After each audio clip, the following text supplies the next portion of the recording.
Yes, sir. I hope you can access your UTM e-learning using your ACID. Okay. Yes, I can, but I'm having Yeah. a slight problem with that. It's like Okay. the courses registered there for me there is different from the course I registered.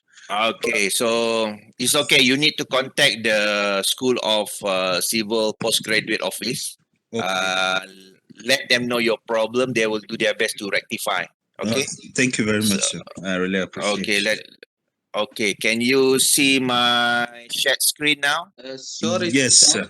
uh, sorry. Yes. Can you share QR, please? So have you read my message in the WhatsApp group? I read, but Yeah, I just that now there is no join. I just now there is no attendant. There is no attendant in my class. So okay. don't ask for QR code. Okay, sir. My the Sir, attendant is not compulsory. If you want to come, you just come. If you have something else to do which is more important, you can follow my videos in your e-learning website. So as simple as that. I just want to keep our life as simple as possible. So don't worry. Okay. This Thank you, sir. yeah, this is online class. So attendance is no longer relevant. You can watch my live streaming or you can learn at your own time, at your own pace. So don't worry. Okay. okay. All right. Okay. So no attendance. Don't worry about that. So let's say if you can access your UTM e-learning, you Yes, sir. you must make sure that your registered courses is in your UTM e-learning, which is UAPA 0010. Okay. Um, if this subject is not appear on your UTM e-learning website, there will be no way for you to access the material. Let's say you have the access. Okay, this is how it looks like. Okay, you go to your web page, you click the UAPA 0010. The half part of the page belongs to other lecturers. I believe they only upload the slide. Okay, but starting from here, introduction to research writing. Okay, so you can see the image there. You just click the image, and it will take you straight to the Google Drive. Okay, you don't have to download. You just simply watch the video. You can also download if you want to. Okay, Yes, sir. as simple as that. All right. So how many videos? Tons of videos. Okay, Okay. tons of videos, and you can download for your future reference. Okay, so today I'm going to talk about introduction to research writing. Means that how to write chapter 1, 2, and 3. How to write, because you have learned the technical aspect of formulation of research problem, what is literature review, blah blah blah, all those the technical part. But now with me, 3 session. Okay, 3 session is more towards a workshop. It's not a lecture. I hate giving lecture because I just want to share my experience with you, and I want to mold, to shape your art of thinking and art of writing. Okay, because doing research is not just simply about doing research. It's all about how to reflect what you have gained, what you have experienced onto a piece of paper. Okay, because in the end, people will judge you based on what you have written, not what you have experienced. All the suffering, nobody care. They will Mm. read. The examiner will read. So writing is as important as doing research. Okay. So today I'm going to focus on chapter 1, 2, and 3. But if time permits, all of the chapters 1, 2, and 3. If not, hopefully I can put all my energy on chapter 1, because chapter 1 is the most important chapters, and this is where the students struggle the most to write. Okay, so you can download the slide. Okay, you can download the slide, which one is relevant, because this page also shared with student from ByTalk course. Okay, so for instance, this one you don't have to download. This is for Master Project 1 and 2. If you are doing Master by Research and PhD, please download this one. The second link, this is the PowerPoint that I will refer to for today's lecture. Then you can continue watching thesis review. This is where I review my thesis, not my thesis, example of thesis, PhD thesis. Okay, I review the thesis. There are three different sections of discussion with my previous student. So you can follow the discussion. They ask me a lot of things regarding the research problems. Okay, and then I used 2 or 3 example of PhD thesis, and what I did was I tried to elaborate line by line, section by section, paragraph by paragraph to give better understanding on the structure of PhD thesis. Okay. And you can also download the example of PhD thesis. This is not the best one. This is belongs to my student. I'm not saying this is the best one, but this is the one that I have.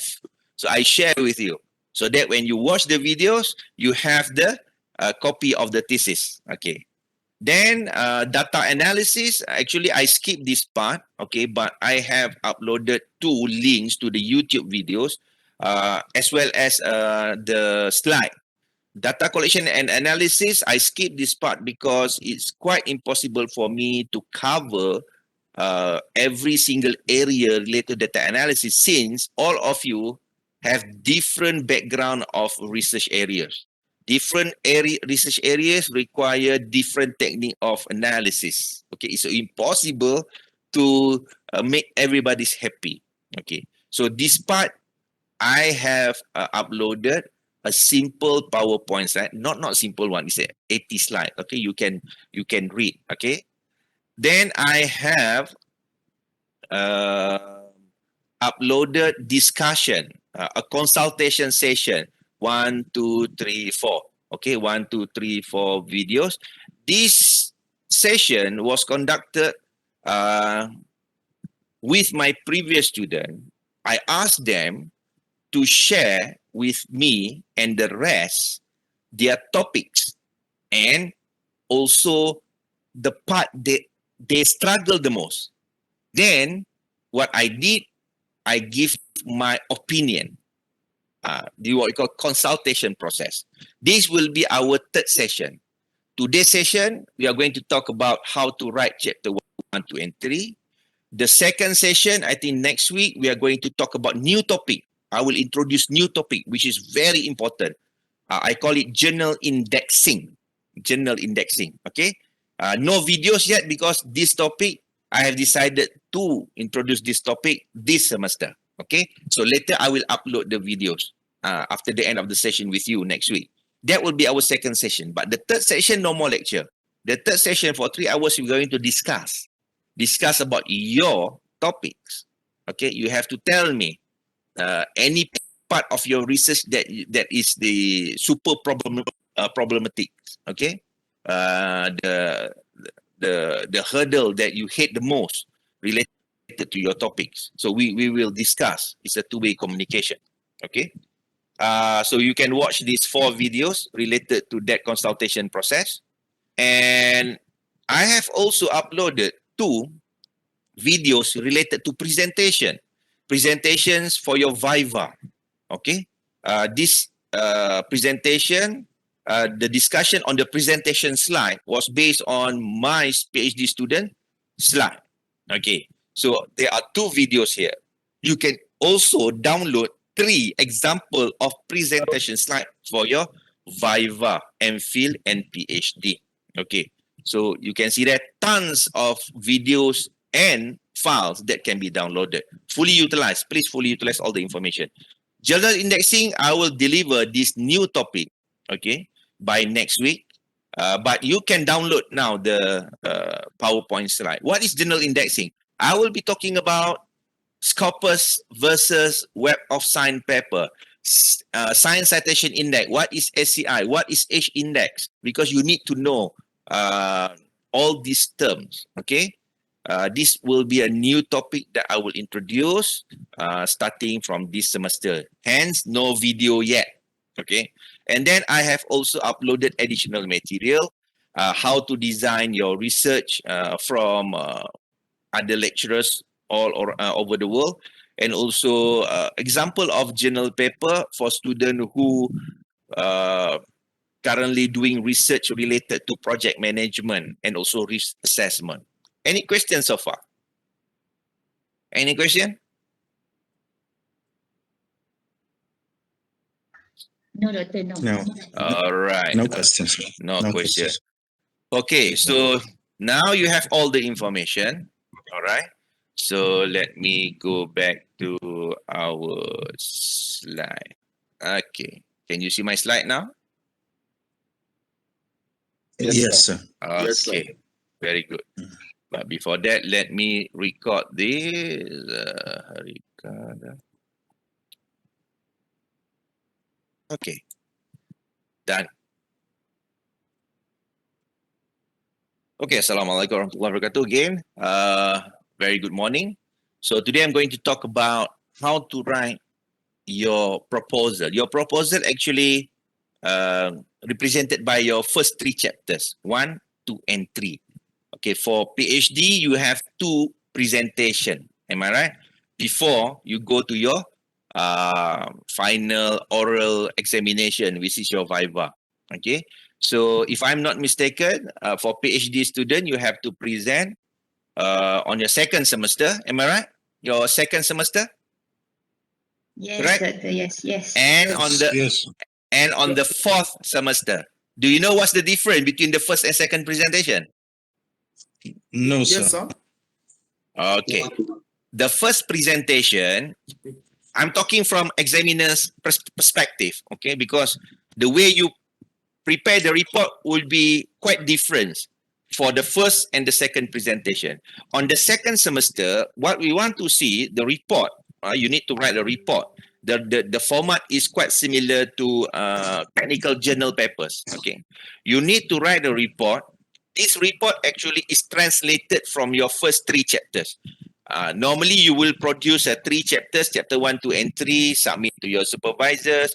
Then, once your supervisor satisfied with the quality, then you will summarize or transform or transfer the content from UTM format to the first presentation format, similar to journal or manuscript. Okay.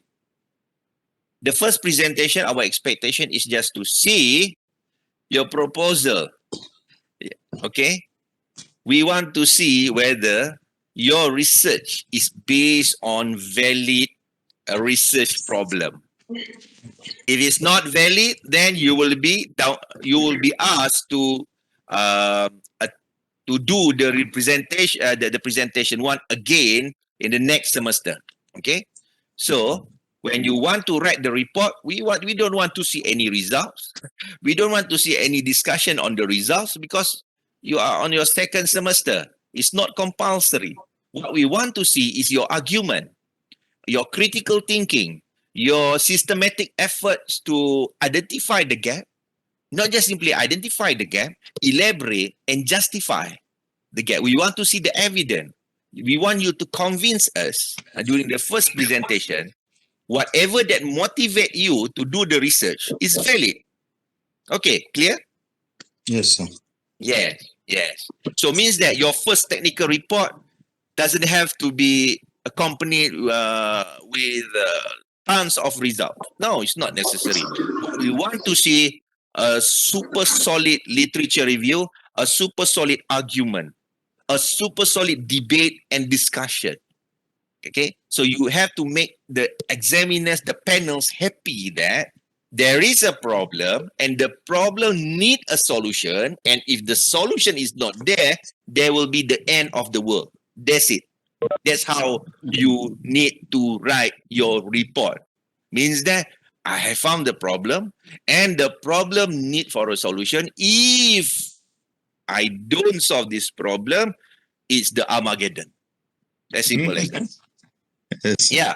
Okay. Clear. Understand? Very simple. Then on your fourth semester, On your fourth semester, we no longer want you to keep talking about your research problem, because the second presentation, what we call progress. Okay, progress report. We want you to explain during your first presentation. Let's say you have 4 objectives. Okay, so during the second presentation, we want to see how much percentage of progress have you achieved for the first objective, second objective, third objective, fourth objective. As simple as that. And is there any issues that might delay your research work? That's all. Okay? Clear? Yes. Any questions so far? So you need to understand that. Okay? Yes. So means that during the first presentation, you talk a lot about literature review. You talk a lot about research problem. But on the second presentation, you talk a lot about what you have achieved per objective. And you need to quantify that. For instance, objective 1, I have achieved 100%. And this is the data. For the second objective, 40%. Not as planned.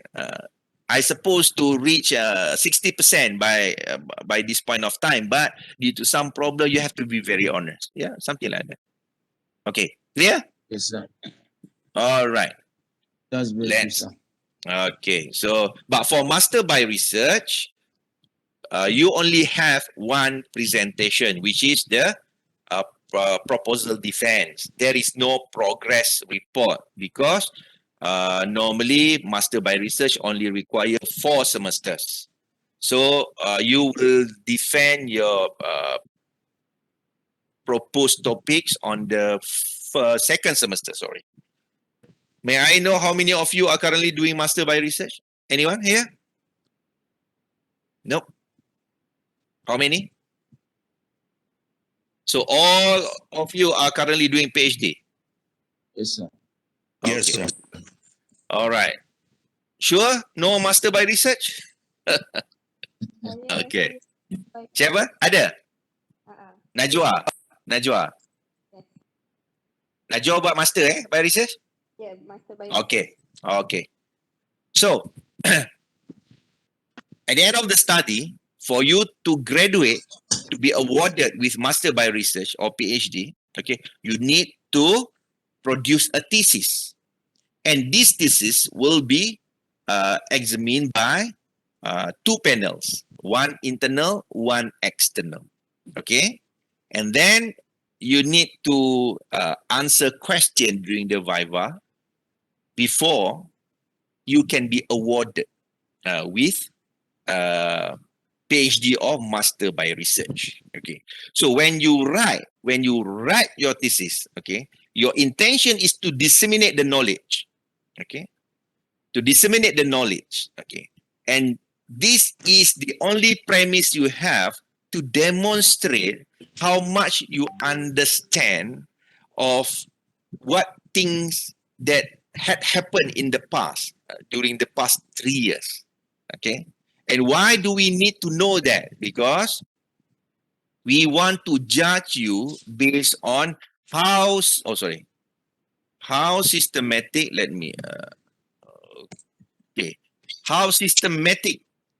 the method that you use to solve the problem. Okay. It must be very systematic. Okay. Systematic means that you have used your literature review to identify the problem. Okay. And from there, you produce your own hypothesis, because there is no point. You have identified research problem, but you don't know how to solve. Okay. So every time you have identified your research problem in your writing, it must come with hypothesis. Oh, I have found this problem. Okay. This is the gap left by previous research. Okay. Then what? Then you have to explain how to solve that, bro. Theoretically, of course, theoretically, because you have yet conducted your research. Okay. And then, based on that hypothesis, we want to see how you structure your aims. And from your aims, it leads to methodology. Okay. And then from the methodology, we want to see data. And from data, you elaborate the data so that we can see the information. Okay, information. And from the information, you make a conclusion according to the objective. If you follow this, you pass. As simple as that. Just follow this one. This is what we call systematic method. Okay, you read journal papers, you read proceeding, you read books. Why you read that? Not because you don't want your mother, father ask what are you doing? We paid your fees. Read something. No, you read because you want to get a bigger picture of what had happened in the past. Okay, and because of what people did in the past, the consequences is at the current point of time. Okay, the negative impact. And if this negative impact cannot be solved, it will affect the progress of the body of knowledge in the future. Okay, so you read literature review, you identify the problem, you come up with a solution, then you list down your aims, and each aim can be solved using specific methodology. And the methodology will produce data. Then you have to analyze the data so that you will get the information. And from that information, you make a conclusion per objective. Then you are done. You will be awarded with Master by Research or PhD. Okay. So, for Master by Research and PhD, we call it thesis. Because this is a full-scale research. For by top course student, if you heard your friends who are currently undertaking a Master by top course program, okay, you can advise them, please don't use thesis, okay? You just simply produce dissertation. Okay, you can show off a little bit. Okay, thesis is only it's a privilege to Master by Research and also PhD. All right. Okay, and you know what the abbreviations of thesis actually is? A true happiness ended since it started. So if you feel, if you suffer from the beginning to the end, that's by default actually suffering. If you feel happy right now doing your PhD, something wrong with you. Man, you're not going to finish your study. You need to suffer a lot, but still maintain your sanity. Okay, you suffer, but still maintain your sanity. So suffering, struggling is part of your journey. So don't worry. That's why we call it thesis. There must be a reason. This is the reason. Share with your friend. Okay. Okay, so I just skip this part because sorry, this is for FYP. This is for undergraduate student, but I just want to stress that again, systematic scientific method to solve the issues. Okay, to solve the issues. This is very important. How systematic? I have shown you the list of items that you need to follow to make it systematic. Okay. So, sometimes student ask me, by top course student, Master by Research, PhD. Okay. Can we repeat previous work? Okay. My answer is yes. If you are doing Master by top course, you can repeat previous work with minor adjustment, with justification. Okay, because Master by top course is merely a training. Okay. We don't want to see the novelty or how significant the outcome from their dissertation. That's for by top course. But you, Master by Research and PhD, is a different story. Okay. What's the difference between Master by Research and PhD? Apart from the duration that required to complete. Okay. We have Master. This is Master dissertation. Okay. But I'm not going to talk about Master by top course. Okay. But I will just simply skip to yes. Okay. What's the difference between PhD and Master by Research? Do you know that? This is quite important, especially to students who are currently doing Master by Research. Because if you cannot distinguish between these two, you might overdo your master by research. Okay. Anyone who wants to give a try? In terms of similarity, both need to solve real problem. Okay. Solve real problem. Okay. And this is based on full-scale research using a proper research methodology. That is the similarity between master by research and PhD. And both need to make sure that the contribution is significant towards the body of knowledge. Yes, yes, yes. And thesis must also demonstrate the very deep explorations of knowledge, and you debate, you discuss, you argue critically. So in the end, the thesis that you submit to the office will be a scholarly material. Okay? Scholarly material. This is the similarity.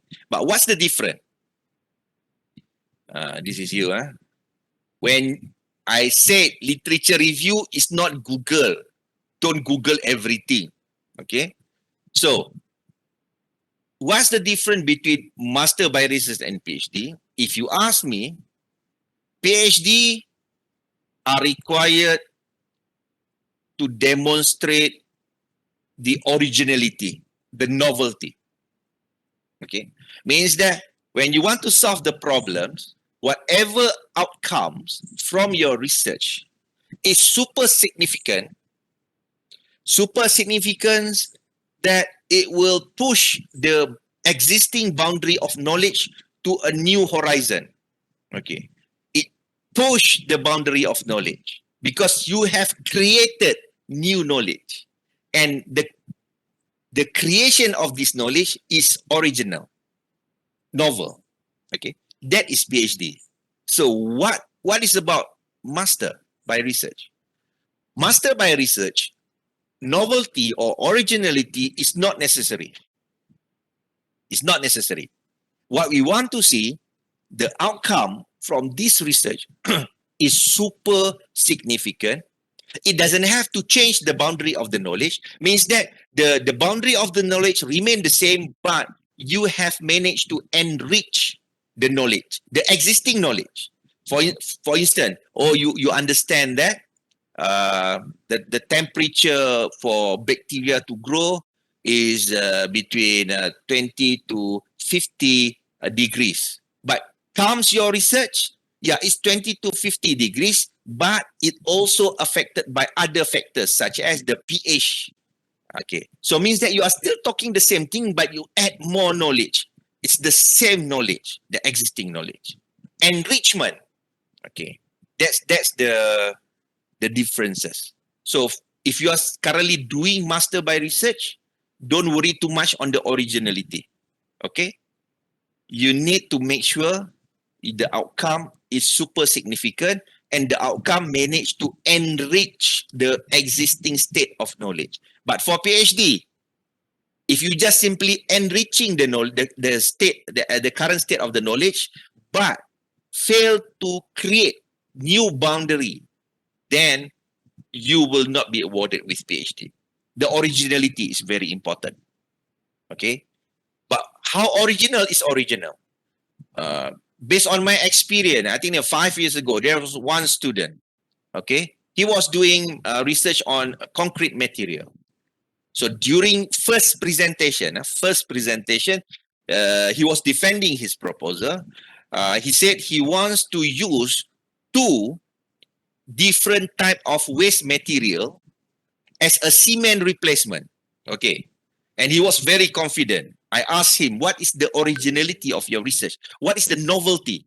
He said, 2 waste product combined together to replace cement. Okay.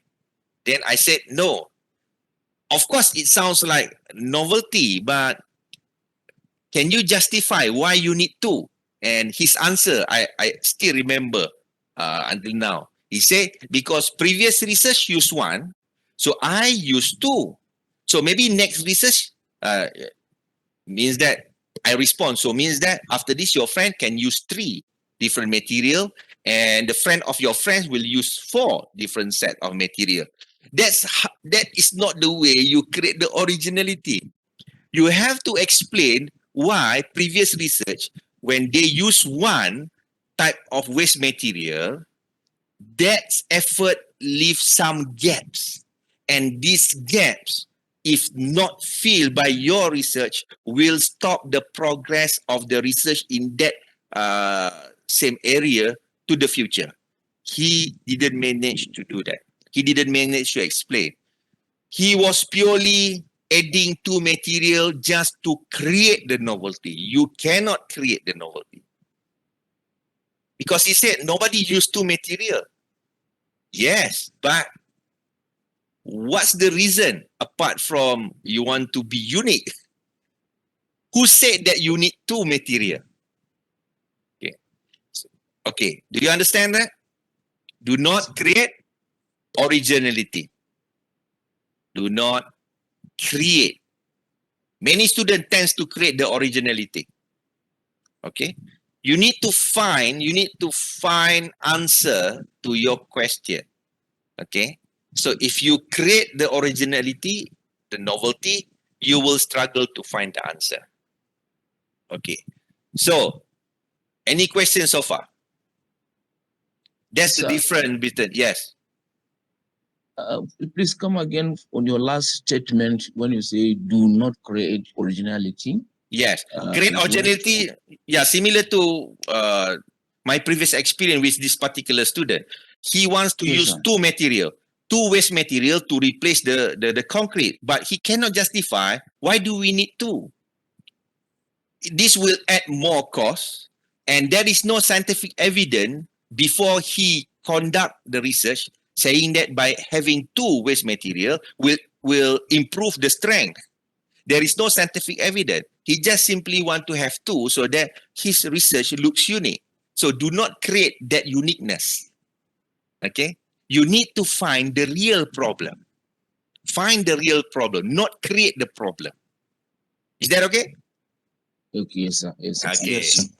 Yes. Don't worry. During the 3rd session, you can share with me your current state of research problem, and then I will give you my opinion. Is that okay? Yes, Yeah. sir. All right. Thank you, sir. So basically, to conclude, master by research versus PhD. Okay. For PhD, you need to stretch the limit of knowledge. You need to stretch the limit of knowledge. I give you example. There was another student. Okay. He was doing material research as well because many students under civil, they love to conduct research related to concrete material. It's quite easy, straightforward, but still challenging. Okay. He said he wants to study the radiation effects because previous researchers has suggested clinkers byproduct from the power generator plant. He wants to use the previous research did use the clinker to replace the aggregate. Okay, to use the clinker, and the result was quite satisfactory. Means that the result was good. The strength of the concrete using clinker are quite comparable. So means that yeah, it can be used. But then that previous research did mention one thing. Having said that, I mean all the good things about clinker, there's a one dark side of that clinker. It emits low radiation. It has some radiation. Oh, How dangerous the radiation? Maybe people say that it's only emit a very low level of radiation. Yes, but according to the law, our government law, since it emit radiation, it can't be used. It cannot be used. okay. So means that the research in the past has filled the gaps when it comes to the ability of clinker to replace aggregate. Yeah, he managed to fill the gap. But then this research create another gap. It can't be commercialized because the regulation does not allow us to use the clinker. It emits radiation. So come this student. So now the current state of knowledge is clinker can be used to replace aggregate in the concrete, and it will not jeopardize the overall strength of the concrete. The strength is comparable, if not greater. Okay, understand? All right. So means that this guy has created new boundary of knowledge. Before the previous research was conducted, nobody knows the performance of concrete using clinker. So he stretched the limit of knowledge. So now we know that clinker can be used, but with one drawback, radiation. Then come this student. He said, I still believe in clinker. Okay. Now I can see that there is a huge problem with clinker, the radiation. Okay. We don't want to talk about the safety and health. We are going to talk about the commercializations of clinker. The regulation is the barrier. Why? Because anything that emit radiation, regardless of the level of radiation, is a no-no. So this is the problem. In the future, clinker will no longer be used as a replacement for the aggregate. And for him, that is the problem. Such a waste.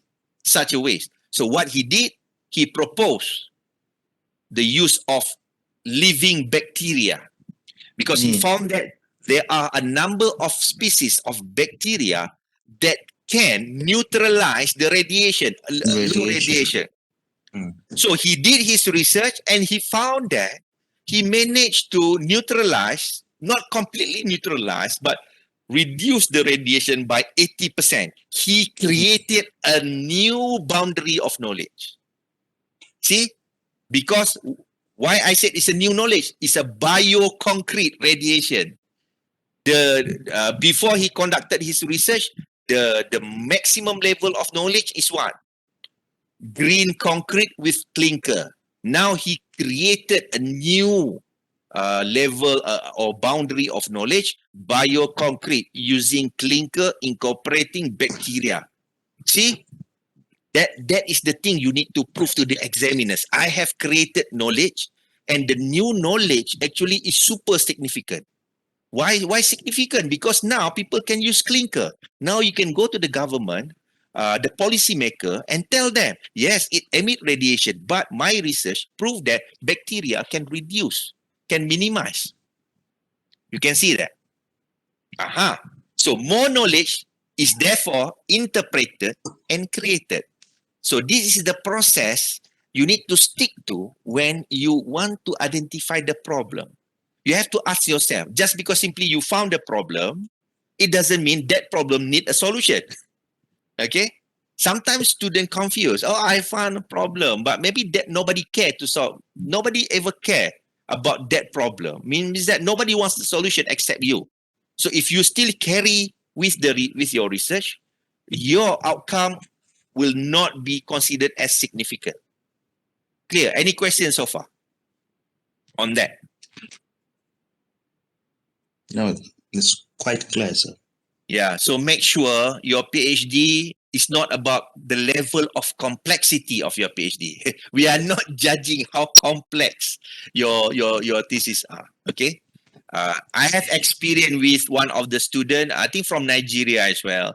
He got C1. C1 means that we got A. A means that without any correction. B1, 3 months correction. B2, 6 month correction. So everybody wants to have at least B2. Okay, during the Viva. But this guy got C1. C1 means that 1 year correction major without reviva. And C2 reviva. He did quite, and he was an excellent researcher. His research was super excellent. But then, when it comes to writing, the problem is with the writing.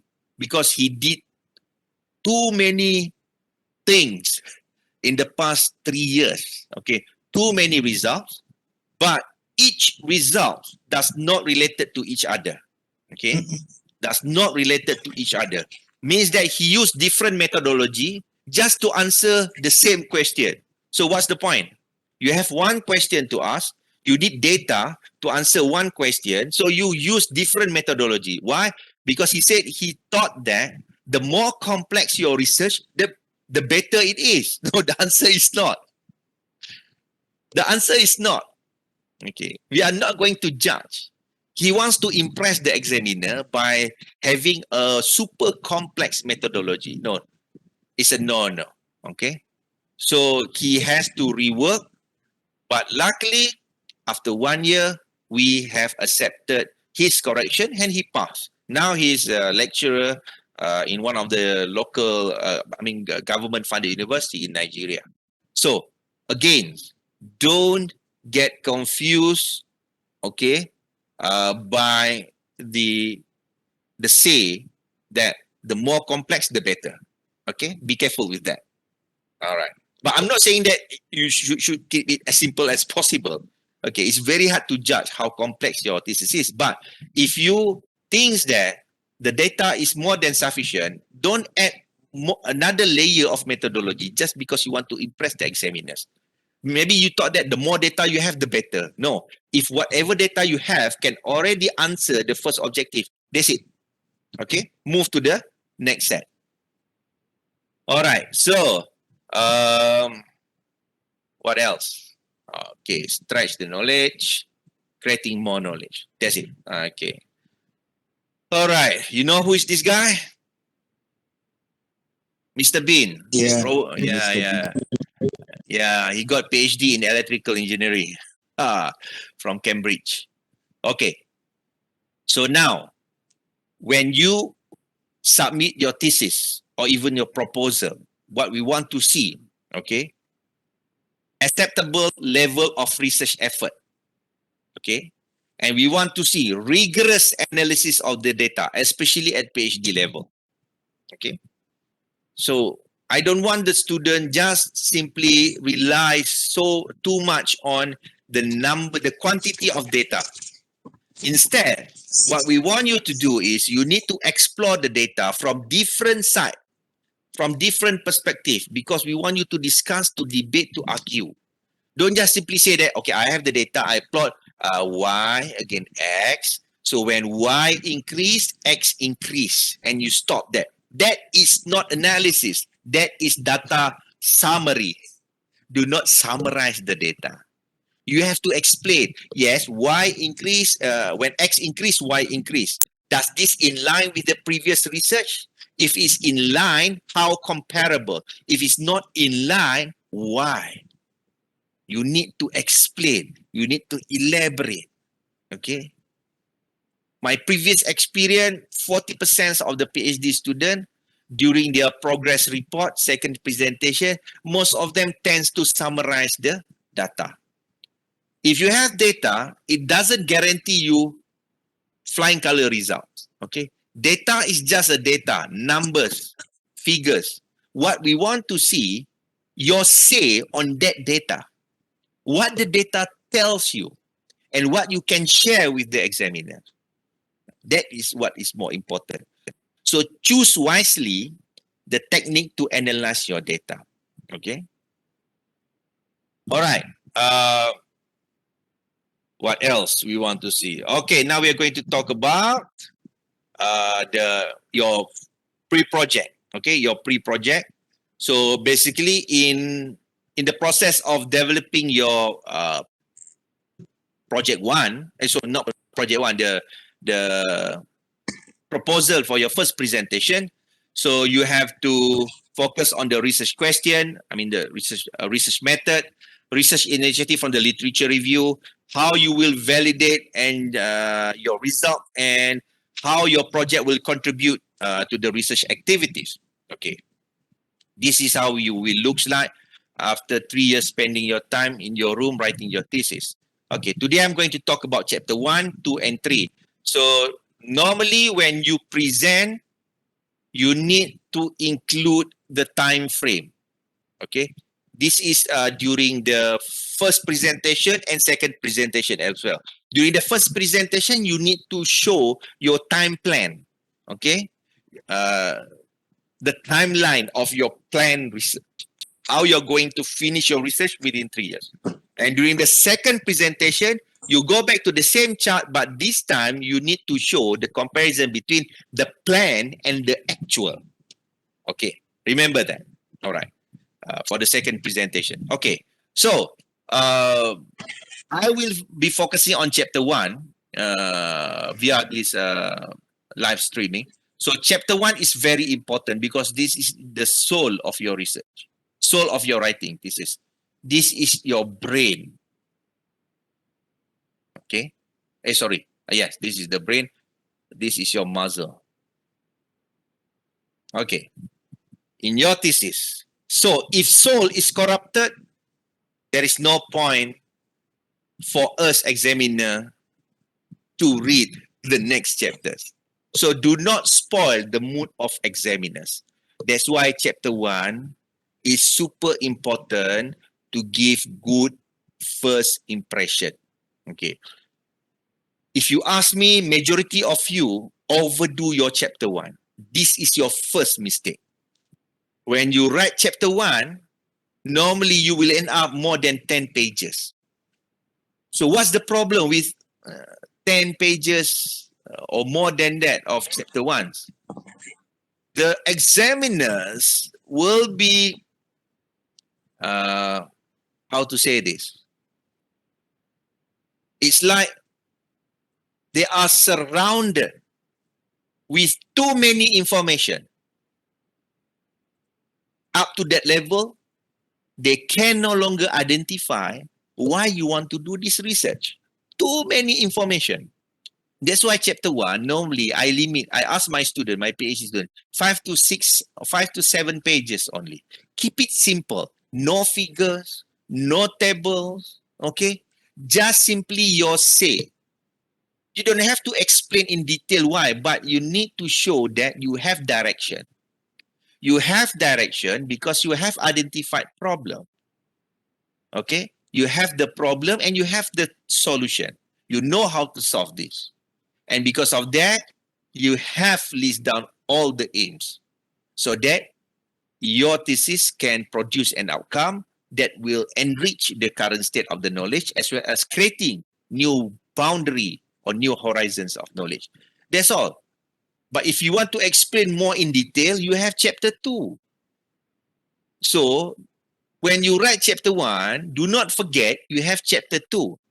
What is the function of chapter 2? Chapter 2 is the brain. Means that you will use chapter 2 to justify everything you say in chapter 1. As simple as that. So when you write chapter 1, do not forget you have chapter 2. Chapter 2 has more room for you to justify every single important words related to your discussion, your claim, your debate in chapter 1. Don't produce such a lengthy chapter 1. Okay, examiners.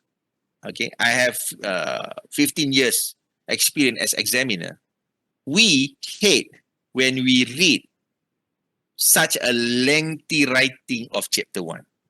Because when we read chapter 1, in the first 3 minutes, we want to see, okay, there is a problem. Okay, there is a problem that need to be solved.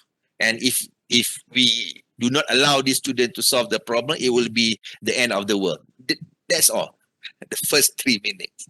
If after 5 minutes, we are still looking, actually, what's the problem? Okay, what is the main problem this student wants to solve? It's not a good sign.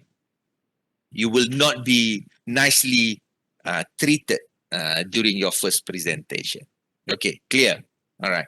So if you ask me how many pages, normally chapter 1, 5 to 7 pages. Chapter 2, this is for your proposal, okay? And it's also valid when you write your full thesis, okay? Chapter 2 depends because it depends on your literature review. Yeah, concise yet informative. Yeah, for proposal level, I think make it 20 pages the most. Okay, 20 pages is most, and research methodology 15 to 20 pages. Okay, that's it for your proposal. That is just simply a rule of thumb. Okay, I'm not saying you have to follow whatever I said during my lecture. That is my generic comment. Okay. All right. So writing an essay, I mean your thesis, in the end, do not involve in plagiarism.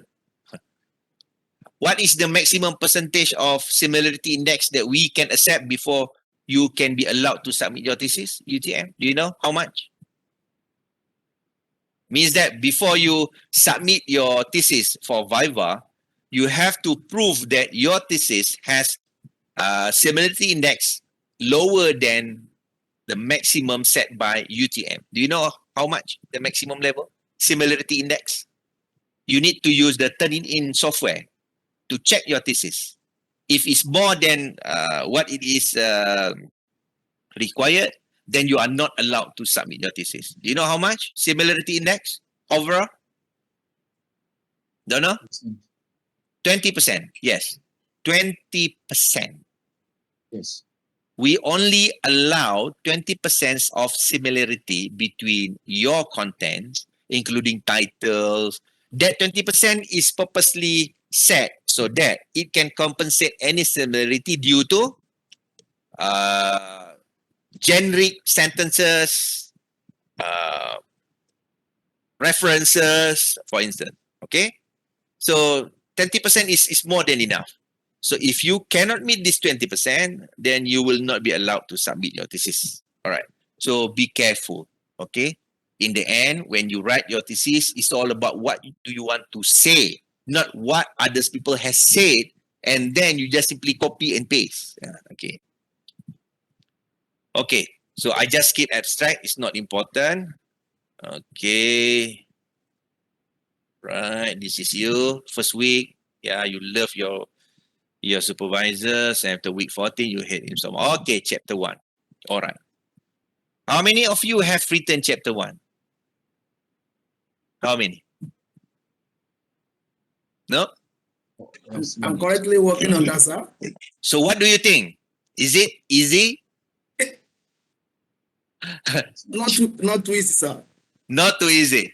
Yes, sir. So which part you struggle the most? May I know? Literature review first, sir.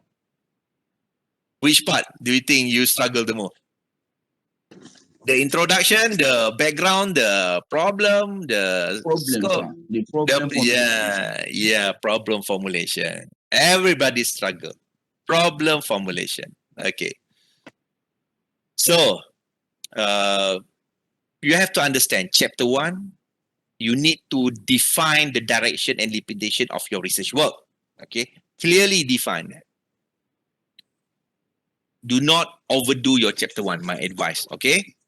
And the examiner should able to understand your intention in solving the specified issues and why it is important to solve the issues.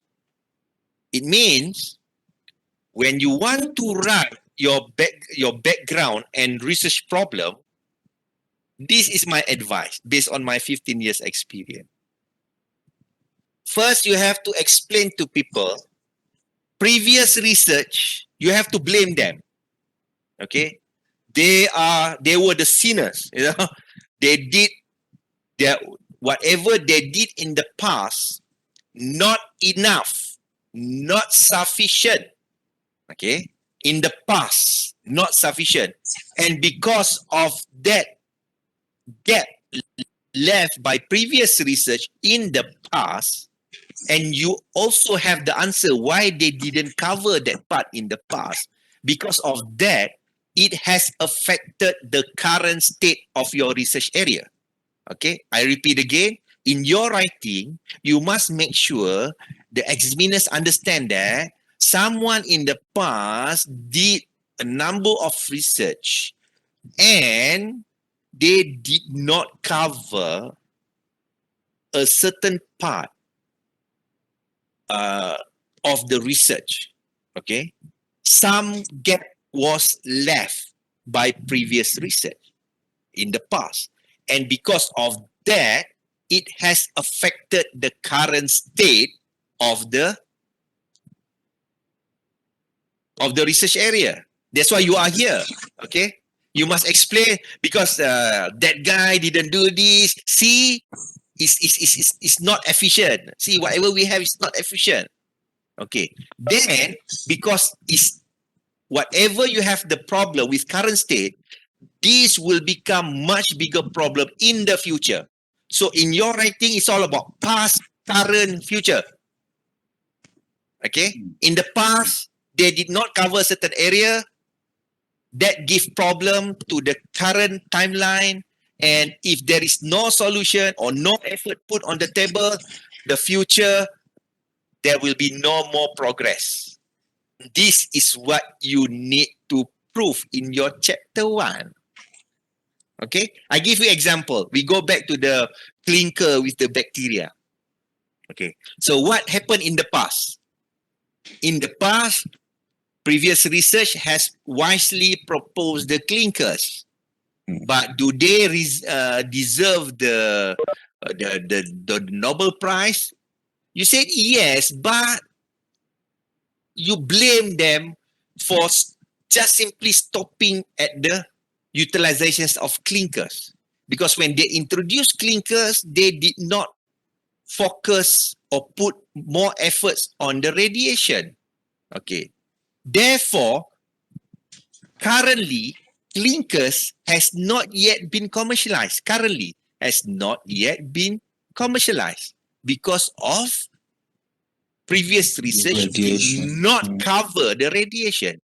And if you cannot come up with a solution, what happened in the future? It will not be used at all. Forever. See, that's how you write your chapter 1. Okay, clear. So that when we read your chapter 1, oh my God, you have solution. Okay, we have to give a pass. We have to make sure the student pass his first presentation. If not, it will be the end of the world. I keep saying that. I know we are in the middle of the COVID pandemic, but I don't mean it when I say the end of the world. But that's how your chapter 1 should sound like. Don't just simply talk, people doesn't cover, in the past, they did not cover this part, they did not cover this part, so I want to do this. That's just simply a summary. Because just simply, when you walk along the corridor, you found a $10 note, okay, on the floor. Maybe you think that you are the first one who has discovered the note. The answer is probably not. Probably before you, so many people has discovered the notes, but the note is not the real note. It's a fake note. Same goes to identifying research problem.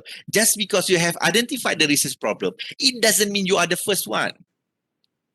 Just because nobody tries to solve that problem, it doesn't mean nobody noticed that problem. Maybe people have noticed, but they thought that that kind of problem is not, it doesn't require any solution at all. Just leave it as it is. So you have to be very careful. Similar to my story about this student. He said that previous research did not use two material. Why they didn't use two material or green material, waste material to replace the concrete? Why use two? Because we have so many different type of waste material. This will pollute the environment. That argument is not strong. Okay. So for him, not using two waste material is a big problem. But in the past, people realized that, yeah, nobody used more than one different type of material, waste material. Because why? Because maybe chemical interaction that will jeopardize the strength of the concrete. Second, you add the more level of complexity in the concrete preparation. Or third, you even make it more expensive.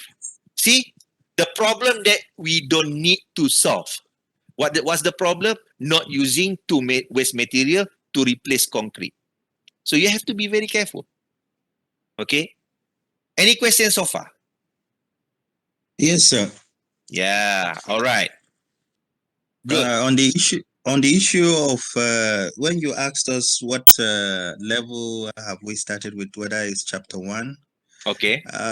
Is it okay if you start with chapter 2, looking at the literature review before you go back to your chapter? No, the answer is no, no, no, and no. All right. If you that is my opinion. I'm not saying that you have to follow my advice. Based on my experience, okay, I have written a PhD thesis, master by research thesis. Okay. You can write a report on your literature, but not chapter 2, just simply a report. Whatever you have read, you translate, you summarize, okay. But that is not your chapter 2, just simply your notes, okay? Your notes. Okay. Okay. But when you want to start writing your chapter 1, it's similar to writing a book. When you write a book, you start with the first page. Am I right? You start with the first page. You know why? Because the flow of chapter 2, the flow. Previously, many students, they just simply throw in whatever they have read. Not properly structured, the flow. You know why? Because they started with chapter 2. But in fact, chapter 2, the flow, the way you position the content must follow chapter 1. Must follow chapter 1. I will explain later. So many students struggle to write chapter 2 because they don't know where to start. The answer is very simple. You go back to your chapter 1. What is your starting point? If your starting point is about environmental pollution due to clinkers, then in chapter 2, you explain about that clinkers problem. As simple as that. You don't talk about radiation. Okay? If you want to write, if you do research about using bacteria to minimize the radiations of clinkers in the concrete, and in your chapter 1.0, you talk about the importance of clinkers. Okay, first, you don't want to talk about bacteria. You just talk about the importance of using clinkers to replace the aggregate in the concrete. So when you read chapter 2, the first topic should be related to clinkers, not bacteria, not radiation. That's why I don't advise you. You can, but I do not advise you to write chapter 2 in the first place, then move to chapter 1, because the flow of chapter 2 should follow chapter 1.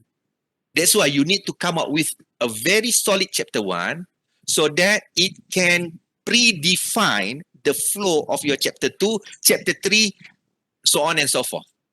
Now you know my attention. Am I right? Yes, sir. Yeah, do you get it? Yes, yes. So this is the tips. Okay, this is the tips. Okay. Okay, I'll show you example. I'll show you example, okay? This is your chapter 1. Okay. This is your chapter 1. Let's say I will just simply write down the keywords that appear first, okay, from the first time it appear to the last one. Okay, let's say first you talk about the waste material, okay, which is the clinker. Then you talk about the concept of aggregate replacement. And then you talk about the problem with radiation. Okay, then you talk about method to prevent radiation. Okay, this is a chemical base. And then you talk about your hypothesis. It should be using bioconcrete, not chemical base. Okay. So when you write your chapter 2, then you talk about waste material, clinkers. Then you talk about the concept of aggregate replacement. All literature. This is how you, okay? And then you talk about the radiation in detail. And then fourth method of prevention. And last but not least, the concept of bioconcrete. See, it must follow, chapter 2 must follow the flow of chapter 1. The most mistake that I have encountered when I read a proposal of previous student, the content of chapter 2 is not in line with the content of chapter 1. Means that there are content in chapter 2 that was not mentioned completely in chapter 1. So chapter 1 can be used to control chapter 2. The problem writing chapter 1 is research problem. And to make it concise, that is the main problem faced by students. How to produce such a concise yet informative chapter 1. But in chapter 2, the problem is how to control your writing. Because student, when you read a lot, you have tendency to dump all of your whatever things that you have read onto that piece of paper known as chapter 2. Because you think that the thicker the chapter 2, the better. The answer is no. You need to control the content. Make sure every time you write chapter 2, you have to double check if this paragraph has nothing to do with chapter 1, means that you have to remove that from your chapter 2. You have to control your writing. You have to make sure your writing is focused. Second, your writing is in line. It has flow. It's relevant. Okay. Clear? All right. Any questions so far? Any questions so far? Sir, Yes. chapter 1, Yeah. the place of research question and objectives Yeah. in relation to the literature review. Okay. We have to look at the relationship. Is it the basis for our chapter 2 now, literature review? Are we looking at what we put in research question and objectives? Can you repeat again your question? Now, the way you put chapter 1 now, you put the subheadings. I'm not Okay. saying does that one summarize the research questions and objectives that we are now going to do literature review on in chapter 2? Okay. So basically, chapter 2 is your literature review. Okay. But whatever you want to say in chapter 2 is used to clarify whatever you have said in chapter 1. That is the function of chapter 2. You call it literature review. Why? Because you review literatures. And why you want to review the literatures? Because you want to find some justification. In chapter 1, you said that previous research did not focus on radiation. Why? Because they wrongly perceive the preventions of radiation should be based on chemical. Okay, that's what you claim in chapter 1. You criticize them. But in chapter 2, you have to explain who said that, why they reached to that point, why they did not focus on bioconcrete, instead they choose chemical and it didn't, they didn't make it. You have to explain that in chapter 2. See, can you see that the connection? In chapter 1, you don't have to explain this guy said that, this guy said that, and why this guy opinion is contradict, blah, blah, blah, blah. No, you don't have to explain that in detail, just on the surface. Because we examiners, we just want to see, is there any problem that need to be solved? That's all. You just want to attract the attention of the examiner so that when we go to the chapter 2, we have the understanding on your direction so that we can wisely and properly evaluate your literature. Okay? Am I answering your question? Yes, sir. Okay. Yes, sir. So means that you still need to read tons of papers, your literature review. You need to make a report, not your chapter 2, but your report, summarize, put in the table, this guy, what is the critical statement made by this guy and what is the consequences? How much this paper related to my research work? You need to filter. Okay? Okay. Another example, this is related to formulate a research problem. Okay.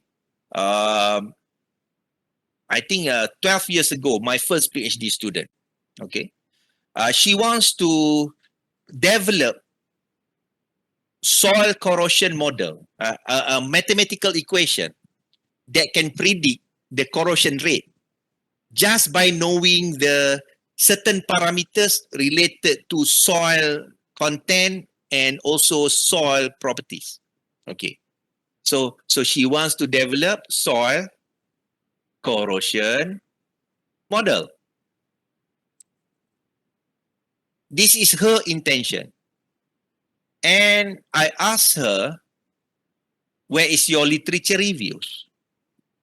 So she showed me quite extensive literatures, and she said that existing model, there's one in China, there's one in Brazil,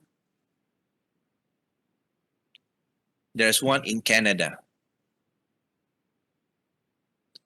She said there are at that time, three established soil corrosion model. And then I asked her, so if there are three models, why do you want to develop soil corrosion model? She said, for Malaysia, her originality, because my model based on Malaysian parameters. And then I asked her the second question. What's so different between soil properties in Malaysia and China or Brazil or Canada? First, she said in Canada, they have winter. But how about Brazil? How about China? The southern China has no 4 season. And I think it's quite similar, the soil content. And then she cried, as usual. She cried. I said, okay, you go back, do more extensive literatures. I want to have better justification this time. Because you just cannot simply claim that your research is original because your corrosion model is based on Malaysian condition. Even though you said that in Canada, there's a winter. But is there any statement saying that model in Brazil or China cannot be used in Malaysia? So I need that kind of statement. And then she come back. No more cry. She said she noticed that when she compare all those three model, she noticed that contradict. For instance, sulfate. Sulfate is considered significant in terms of its influence to corrosion in China, but not in Brazil, and only mild influence in Canada. And most of the parameters are contradict in terms of the effect, the quantification of effect. Okay, I said, okay, that's a good point. It's contradict. Then what? Okay. Then the author said that all this model, China, Brazil, or Canada, not necessarily viable to be used outside their specific region. Okay, I say, all right. What else? Okay, and all this model were developed using real inspection data that has been gathered for 20 to 30 years. Okay, this is a long-term data. Okay, I say, okay. So I asked, so what's the problem? And then she found that the authors also mentioned that the all these three model only focus on soil content. Soil content means that the pH, the chemical content, sulfate, chloride, sulfide, okay, but not the soil properties. Soil properties not covered at all by all those three models. The author said that soil properties was not covered due to the complexity. Some said because it's not going to influence the corrosion rate, but no evidence. Just a say. Okay. So soil properties like moisture content, like bulk density, the what else? Shear strength. Yes, Shear something like that. strength. Yeah, shear strength, were not included in the models because some of the authors said that it's too complex, and second, it may not affect, but no empirical evidence. Okay, so in the end, she said that now she managed to identify the gap. She said existing model ignore soil properties, and there is no evidence saying that the soil properties is not important.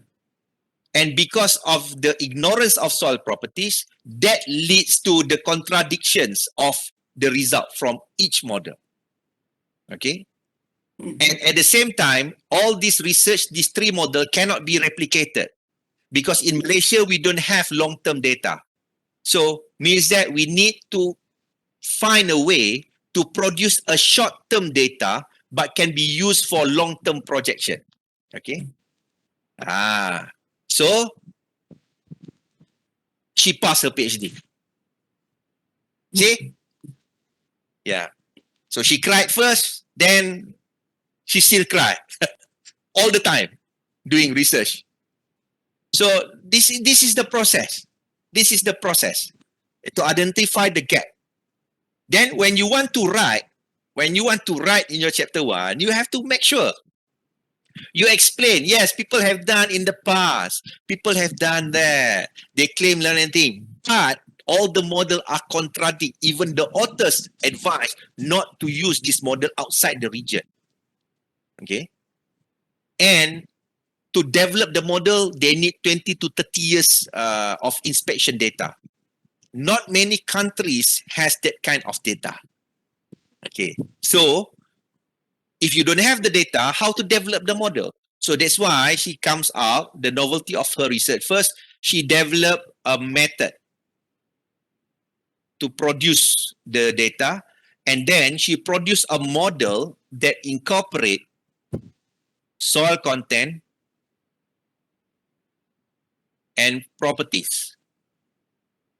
Because her model is corrosion rate, XTC. Power law, she wants to prove that soil content could influence the corrosion growth, soil properties could influence the pattern, the linearity of the corrosion growth rate, as opposed to China, Brazil, and Canada model. And she did that. In the end, she managed to produce a new method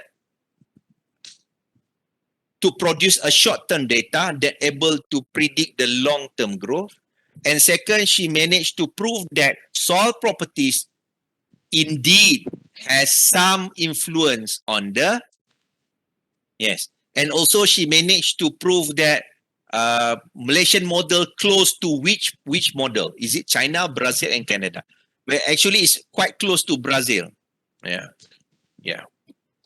So, that's how you identified your problem. Okay. Any questions so far?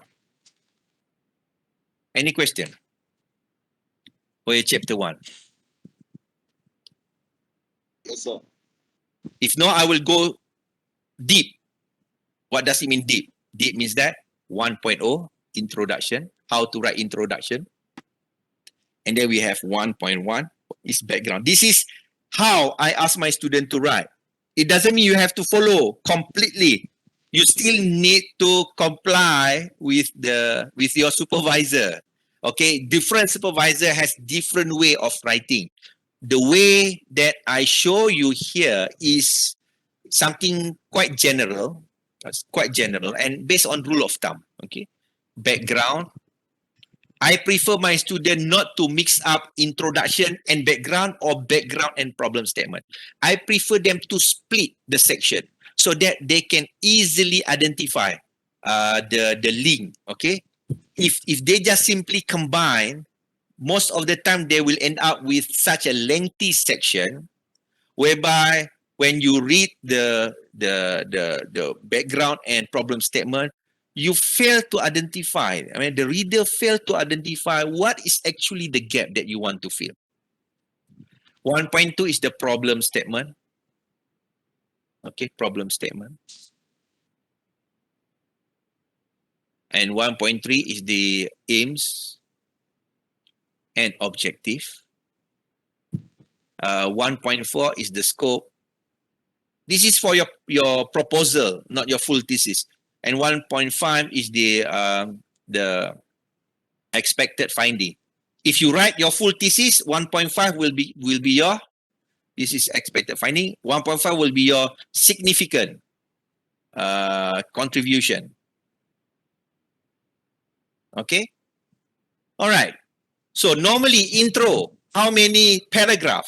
Can you tell me intro? Normally. How many paragraph? Anyone? I just want to listen to your perspective. Let's say you want to write chapter 1. How many paragraph? How many pages for intro? What do you think? 1.5 pages. 1.5 page. Okay. My student, only 1 paragraph, not even 1 page. I asked them to write 1 paragraph only. The most 1 page, but normally 1 paragraph. The most 1 page. That's for my student. Okay. Introduction. What is the important writing introduction? In the introduction, you need to, please write this down. Okay. This is the tips. You need to introduce important keywords in chapter 1. Don't leave out any of the important keyword in the introduction. For instance, remember the bioconcrete, okay? The clinkers, the radiation. So in the introduction, I expect you talk about waste. I talk about radiation. This is very important, okay? Waves, radiation, okay? Sometimes you don't have to explain all of the keywords, but the general keywords, waste, clinker here, and the radiation. Okay, you have to introduce this too. You have to introduce this. Okay. So that when I read the intro, okay, this guy is going to, his research is related to concrete material, something to do with the clinker as a byproduct from the power generation plant. And it has something to do with the properties, the clinker, the radiation. Okay, yeah. That's how you introduce your research work. You don't have to explain about what is concrete, okay, the sustainable concept of concrete, the green concept, the type of waste material that can be used to replace the aggregate. That put in chapter 2. Chapter 1, straightforward. Okay. And then we move to the background. So what is the difference between background and problem statement? What's the difference? May I know? Do you know what's the difference between background and problem statement?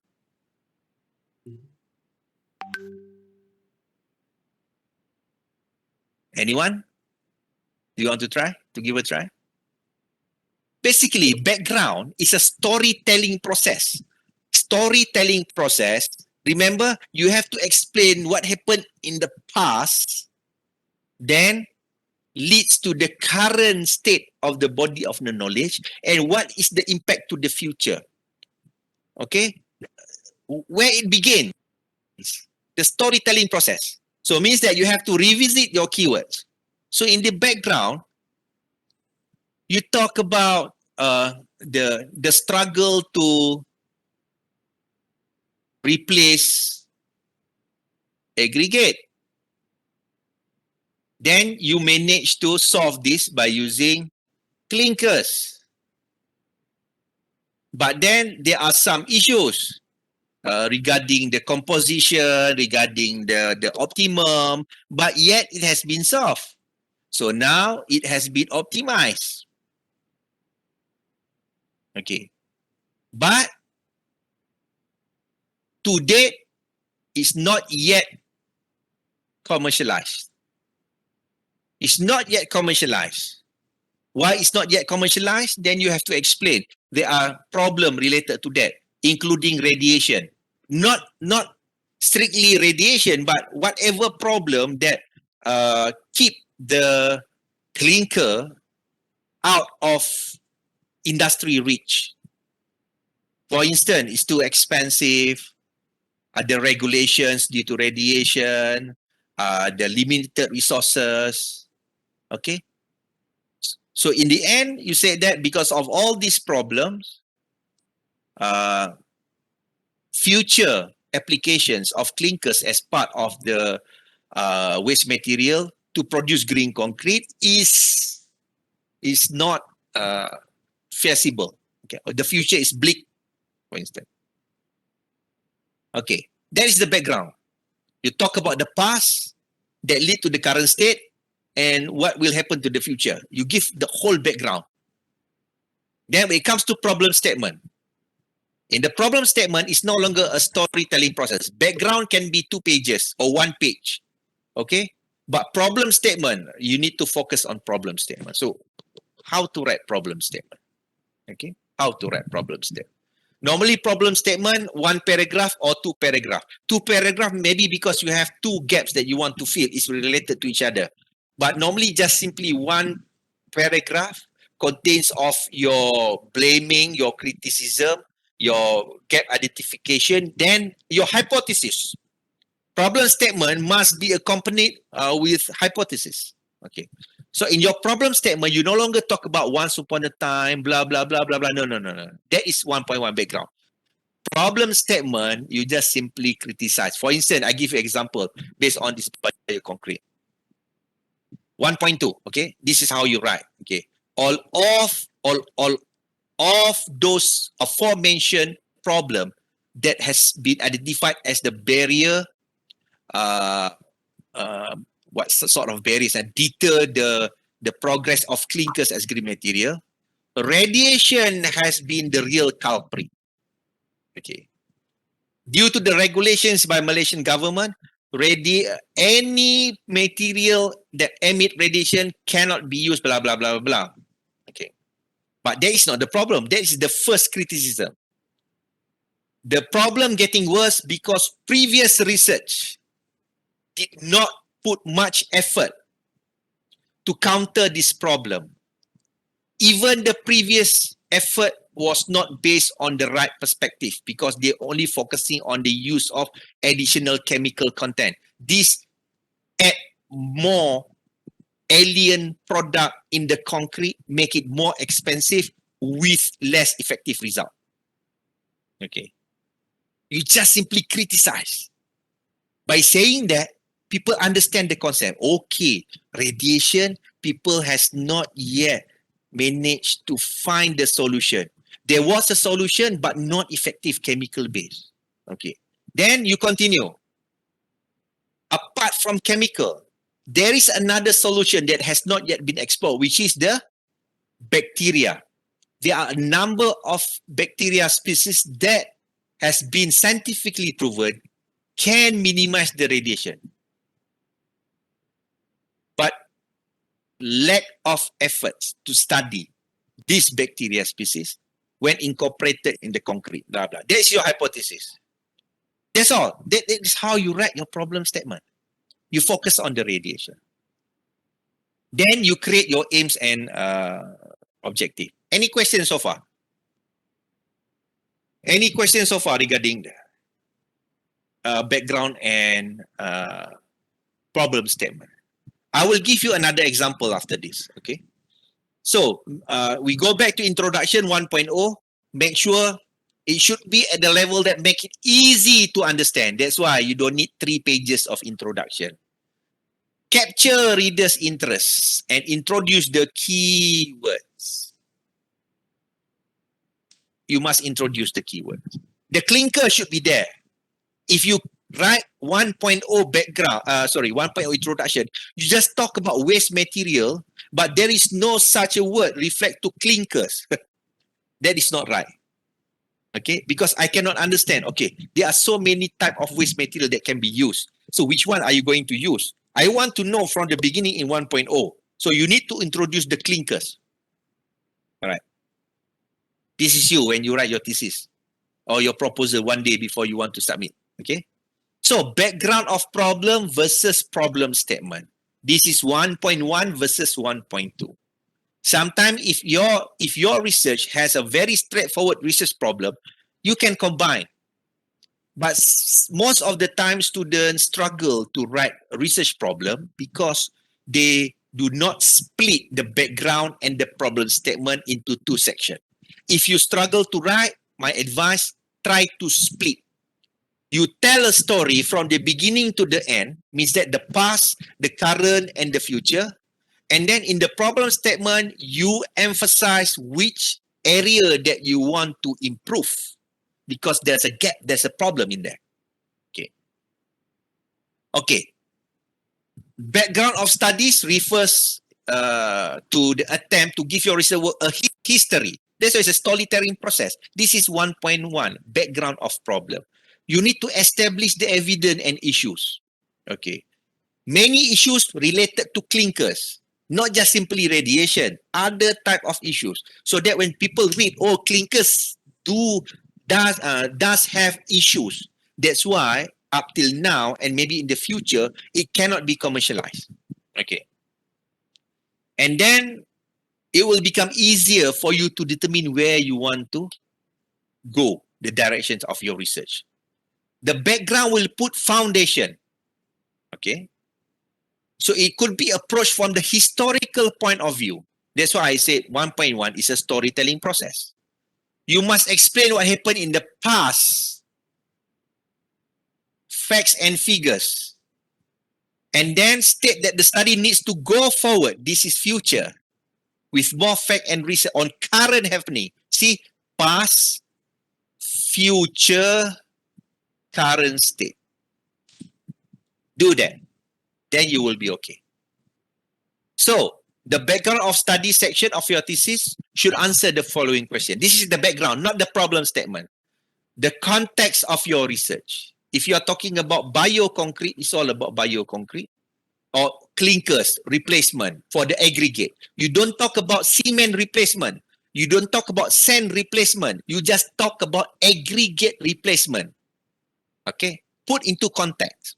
That's why you end up with 12 pages of chapter 1 because you talk in general about waste material as a replacement, not just for aggregate, but for cement, for sand, which is not necessary.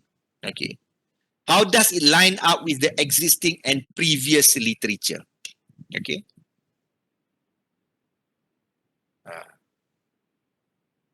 Okay.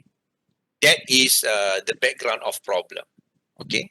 Then when it comes to writing research problem, what is research problem? A statement about an area of concern. Only specific area of concern, a condition to be improved upon, a difficulty to be eliminated, or troubling question. Okay. It must be very focused. Okay. And then the problem should be valid and it can produce significant outcome. All right. Okay. And if you write research problem clearly, you will manage to indicate the gaps and then position your research work. When we go back to the bioconcrete, in the end, we understand that, okay, this research is related to bioconcrete. You position yourself, the student managed to position his research, okay, in the bioconcrete region. So mean that he's not going to talk about the optimizations of clinkers. He's not going to talk about the effects of the roughness of surface of the clinkers. Instead, he positioned his research into bioconcrete region. End of story. That is the direction. Clear? Okay. So how to create this statement? Yeah. So what's the purpose of problem statement? Of course, you want to introduce the reader to the importance of the topic being studied. Okay? Sorry. You need to place the problem into a particular context. The clinker, the radiation. What's the problem? The problem is, it's not about the radiation. The problem is the way previous research approached the radiation problem was not appropriate because they use chemical base. chemical-based approach, they ignore the fact that there are other methods that is more practical, which is bacteria. That's why place the problem into a particular context. Okay. You provide the framework for reporting the result, indicate what is probably necessary to conduct the study, explain how the finding will present this information. Okay. This is your phase. And in the end, research is motivated and guided by problems. So if you cannot convince the examiners that there is a problem, so very hard for us to give a positive feedback. And it must come with hypothesis. After you state your problem, okay? Don't just simply leave the readers. Keep asking, okay, the problem is valid, so how to solve this? You must state your hypothesis, your assumption, how to solve the problem. Okay, I give you example. Okay, another example. Let me switch to how to, okay, discard. Okay. Let me show you this image. Okay, we have another 30 minutes. Okay. Next. Try again.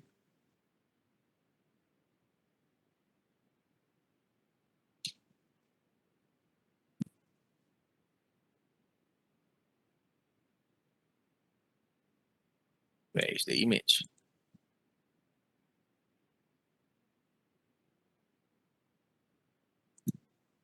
Okay, so do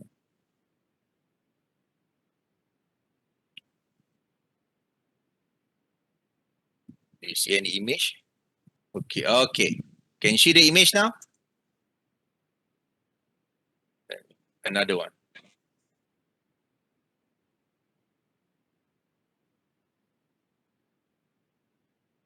Okay, do you see this image? Oh man, another one. Okay. We have to. Okay, let's do this together. What is this? It's a helicopter that was dropped on the Mars. Yes. How significant the story? This is what we call ingenuity. It comes with the Perseverance rover. You see that there's the rover here. This is the rover. This is just an illustration. But the second picture, this is the real one. This is the pictures, images snapped by the Perseverance rovers. This is the real surface of Mars and it's flying. Okay. Yeah. For your information, on, if I'm not mistaken, April 19, last month, they managed to fly this drone. Actually, his helicopter. For the first time outside Earth. For the first time. And this is considered as one of the greatest achievement by mankind. Okay. It's comparable to the achievement of Wright brothers when they managed to invent the aeroplane. You see, it's comparable. Okay. Why it's so important? Why this is such a big achievement that should be appreciated by all researchers all over the world? This is comparable to Einstein EMC square, for instance, the discovery. This is comparable to the discovery of black hole equation by Stephen Hawking. It's comparable. Okay. If you ask me why, let me introduce you. This is ingenuity. Don't ask me the price. Okay. This ingenuity is kept underneath the Perseverance rovers. When they land the rovers, okay, and after everything is okay, the rovers drop the Ingenuity helicopters. Basically, this is a robotic solar-powered coaxial drone rotorcraft, or in the layman term, it's a helicopter. It has dual blade. Coaxial means that it rotates in different direction. Okay. Let me ask you, how easy or how difficult to fly drone on Mars? Yeah, very difficult because the air is very thin. Not like what we have here on Earth. Okay. For your information, okay, on Earth, when we want to fly a helicopter, okay, the RPM of the rotor blade is normally 500 RPM. 500 RPM. Rotation per minute. Okay. More than enough to fly a helicopter. Enough to stay aloft, hover, or means create a lift. Okay. But on Mars, the density of the air is only 1%. On Mars, the density of air is only 1% of what we have on Earth. But the only good things about flying on Mars, the gravity is only 1/3. Means that when you fly on Earth, the gravity will pull you down. But on Mars, the gravity only pull you 1/3 of what you experience on Earth. So means that it's much easier to fly on Mars from from gravity perspective. But it's not that easy as we thought, because if you want to fly a drone, the blade need to create lift. Okay? To create lift, we need air.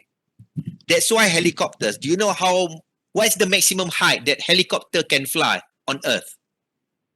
Do you know that? No. Aeroplane, yes. Yeah, helicopters on Earth, the maximum height we can go up is not more than 10 kilometers. Beyond that, the air is thinner and the blade cannot create sufficient lift because the air is getting thinner the higher you goes up. That's why helicopter has limitation. Okay? Helicopter has some limitation. Same goes to aeroplane. Aeroplane can go much higher because it uses the engines. Okay. But it cannot go to the orbit if we use the current technology. Why? Because there is not much air for the engines to burn. The engine needs to burn the oxygen. That's the problem. Okay. So when you want to fly drone on Mars, just to fly on the surface, when you want to fly the drone on Mars, just close to the surface is equivalent to flying a drone at 27 kilometers high. 27 kilometers high. That is the difficulty of flying the drone just close to the surface of the Mars. Means that it's 1 meter above the ground is equivalent to flying drone or helicopter 27 kilometers from the surface of Earth. Imagine that. Almost impossible. But they managed to fly this drone by, if I'm not mistaken, I think 10 meters. They managed to fly 10 meters, 3.5 meters per second. 5 attempts. And it was considered successful. And this is one of the greatest inventions by mankind. So now we managed to do the surveillance, not just ground surveillance, but also aerial surveillance. Now we can do the aerial mapping and give more data. All right. And this is the real image. Can you see the image? Okay. And on Earth, you just need the blade to spin 500 RPM. Do you know what is the rotations of this blade on Mars? Minimum 2,500 rotation per minute to create the lift in the thin air. That's how difficult to fly the drone on Mars. Okay.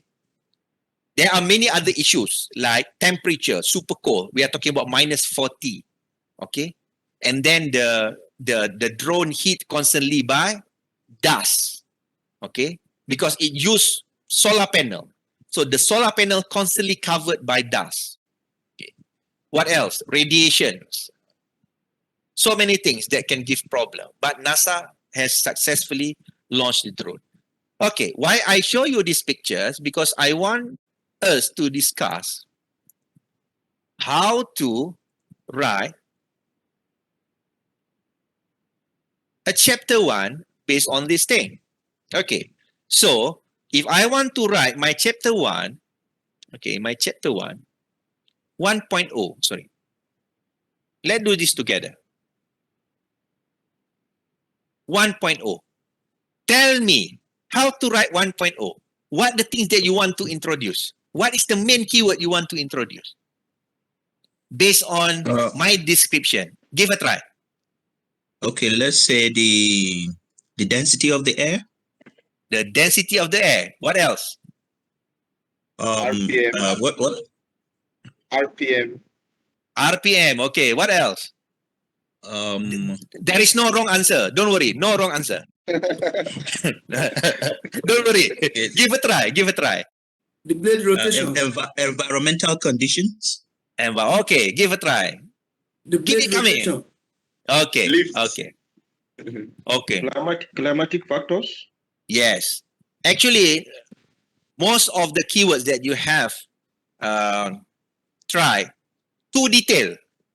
Keywords, yeah, it's too detailed. I mean, it's not necessary to be in the introduction.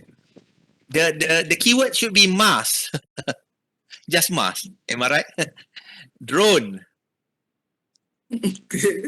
Wow. Aerial surveillance. That's it. That's it. So, in 1.0, you can simply talk in one paragraph. You said that currently Mars exploration has been a new aim set by NASA and also private company like SpaceX. Okay, the intention is to explore the frontier of knowledge, find the possibility of expanding the population of human outside the Earth. Okay, that's it.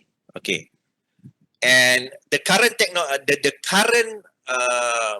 the current exploration rely much on the ground surveillance, rovers. Okay, so many countries has sent rovers such as UAE, China, and United States. Okay, the ground. Okay, but in the past 2 years, the concept of area surveillance has captured interest. Because aerial surveillance as compared to ground surveillance has greater advantage. Blah blah blah.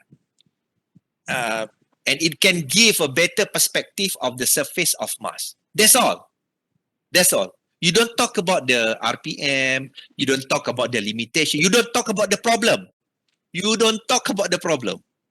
You just simply introduce when people read, okay, we want to go to Mars, okay, and then currently we rely on the ground surveillance, ground mapping, but aerial mapping has captured interest, and this is the way forward, aerial mapping. Okay, that's it.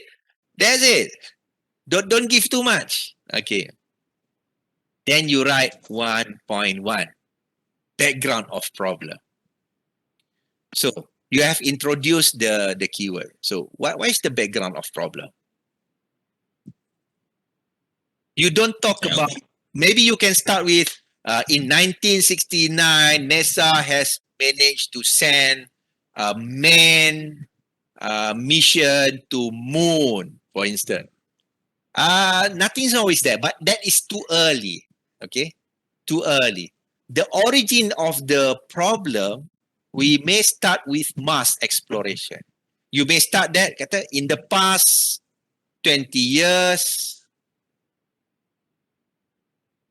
we have sent lot of rovers. Okay, we have sent lot of rovers. These rovers has done ground surveillance. Okay, ground surveillance. Okay, there are many issues related to rovers. Okay, such as the automation, because you cannot control directly from Earth because the signal require 30 minutes to reach. So if you want to control using joystick, okay, go to the left. It will go to the left 30 minutes after you move the joystick. Yeah, the automation, the sensor, the temperature, blah, blah, blah, blah. But then you said all has been solved. Good. Everything is okay. Everything is okay. Except one. Ground limited. Because the rover require flat surface. Sometimes it got stuck. The tire got stuck in the sand. And not much it can map the area, especially when they found crater. Crater. So it's quite limited, but that is the best we can do. But we need more information. Okay? So then comes the idea of aerial surveillance. Aerial surveillance, we use what? Currently, we use a combinations of ground surveillance and satellite. Yes, we can use satellite to map. But the problem with satellite is it's global. It's not static. Means that if you want to capture image of certain area, you need to wait until the satellite complete the orbit and reach at that particular point. If you miss that point, you need to wait again. That is the problem. And that is super expensive. And is super complex. You see the storytelling process? Okay. So means that satellite, yes, quite efficient, but it's too global. Global means that you cannot go into specific area, very small area to get the detail. Because the satellite has also limitation in terms of the high definitions of the image. So we need something else. Then comes the drone. The drone is the way forward. But the drone itself has a number of issues, which is thin air. What else? Battery. And then we have problem with the dust. We have problem with the radiation that may fry the component. We have problem with the temperature. We have problem with the control, because drone control. We have problem with the RPM. Okay, so many things. But in the end, you say that this is the way forward. This is the way forward. So if we go back to 1.1, first you talk about the past. The past, they send rovers. You don't talk about moon exploration. You don't talk about that. It's not related at all. Okay. You talk about the past, use rovers. Rovers has a lot of problem, but it has been solved. But then it has some limitation. Because of that limitation, till now, not much data we can get. We need more data, more valuable data, but it's limited by the ground surveillance. Then we have satellite. Yet satellite also not the ultimate solution. Okay. So the ultimate solution is the drone. Yet there are many issues that need to be solved before drone can be practical. Okay, that's it. If you look 1.1, it covers all the keyword in 1.0. You talk about mass, drone, aerial surveillance, and also surveillance, whatever, ground surveillance, okay? You talk all about these keywords, okay? You don't run away from the keywords, okay? Then how you write problem statement, okay? How you write problem statement. Let me create another page. Sorry. How to create another page? Keep, I cannot. Okay, I keep. Okay. New slide. All right. Okay, can you see my slide? Yes, sir. Yes. Okay, now we want to write the problem statement. Always refer to your 1.1. Now 1.2. So how to write your problem statement? If you ask me, this is how I'm going to write. I'm not saying that my idea is the best. This is just an example, okay? I just simply write like this. Flying a drone on Mars is almost impossible just simply because the problem with the thin air. With the thin air. I just simply criticize the Mars. I no longer say once upon Mars is challenging, Mars is a beautiful planet. No, I just simply criticize. I focus on the thin air. Okay. Since the air density is only 1%, the existing technology of drone on Earth cannot fly on Mars. Okay, cannot fly on Mars. Okay, cannot fly on Mars. And so far, the effort to send drone to Mars is not successful because there is lack of study on the design of the coaxial rotorcraft. Now we are talking about the rotorcraft only. On the rotorcraft. Because on Earth, the rotorcraft is a single blade with 500 RPM. Okay. So more efforts need to be done to establish the mathematical model to relate with the RPM and also the thin air and the wanted gravity. Okay. As well as the design procedure and the modeling. So with this mathematical model and also a proper simulation, a dual blade with minimum RPM that is much, much greater than Earth can be a practical solution so that it will enable the drone to fly. Okay. So means that if I have 3 students, A, B, and C, these students has the same background of problem, 1.1, let's say exactly identical. But then student A just focus on the blade, the coaxial blade. The second student said that the blade is not important. It's the solar panel with dust-proof ability. Okay? And the third student, okay, the third student found that lack of study on what? Thin air. Testing chamber. Because he said, on Earth, we cannot manipulate the gravity. We can create the vacuum chamber, but the gravity is still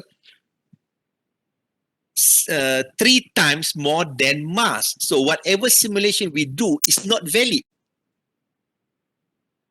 So the first student will focus on blade, coaxial blade, because he believed that to fly the drone, the ultimate solution is by focusing on the blade coaxial. Without the blade system, the design, the mathematical model to correlate with the lift force and as well as the wanted gravity and also the thin air, it will be impossible. But the second student said, no, it's the solar panel. The existing technology of solar panel used on Earth doesn't have this dust-proof ability. Means that it can self-clean. How to come out with a solar panel that will not be covered by dust means that it has a surface, non-sticky surface, similar to Teflon. Okay, whatever dust come and stick on the surface, it will just simply drop down to the ground. And the third one, this student thinks that the unavailability of testing chamber that can simulate the 1% of the air density as well as 1/3 of the gravity is the main culprit that will deter the progress of aerial surveillance on mass. See, 3 students with identical background of problem, but with 3 different problem statement. Aha. Why? Because the first student focus on RPM. See, when you talk about